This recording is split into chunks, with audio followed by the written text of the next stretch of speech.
A agência do Instituto Brasileiro de Geografia e Estatística de Pato Branco está iniciando os preparativos para realizar em 2010 o censo demográfico. Na quarta-feira pela manhã, o chefe da agência, João da Silva, esteve reunido com o presidente da Câmara, Guilherme Silvério, quando repassou as informações a respeito da operação censitária.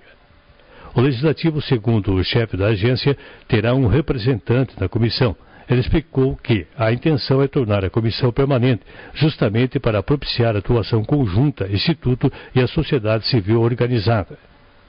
Para realizar a contagem da população, o IBGE vai contratar mais de 60 recenseadores e 10 mensalistas. Os mensalistas começam a trabalhar no mês de março do próximo ano. A contratação é feita pelo sistema teste seletivo. Nós vamos contratar mensalista, são de 8 a 9 pessoas. Um pouco mais, aqui em Pato Branco deve ser 10 pessoas mensalista, né? E vão começar a trabalhar a partir de março até novembro de 2010. Março de 2010 a novembro de 2010, né? E para o trabalho de campo, recenseador, estamos previstos trabalhar com a carga de 60 pessoas para o município de Pato Branco. Né?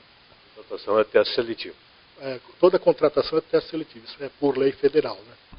O presidente do Legislativo, Guilherme Silvério, destacou a importância do censo demográfico, pois o resultado implica no aumento ou na redução de repasse de recursos da União.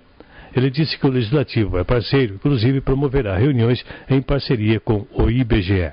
Exatamente. Nós precisamos lembrar que os dados que o IBGE divulga sobre a projeção ou sobre o número de habitantes numa cidade é baseado nesse número que os municípios entram nas categorias para receber os repasses do governo federal. Então é muito importante para nós sabermos se Pato Branco tem crescimento, Pato Branco não tem crescimento e assim por diante. E lembrando que os dados estatísticos sempre, em qualquer situação e ainda mais no município, contribuem ainda mais para que nós possamos atender as necessidades do município.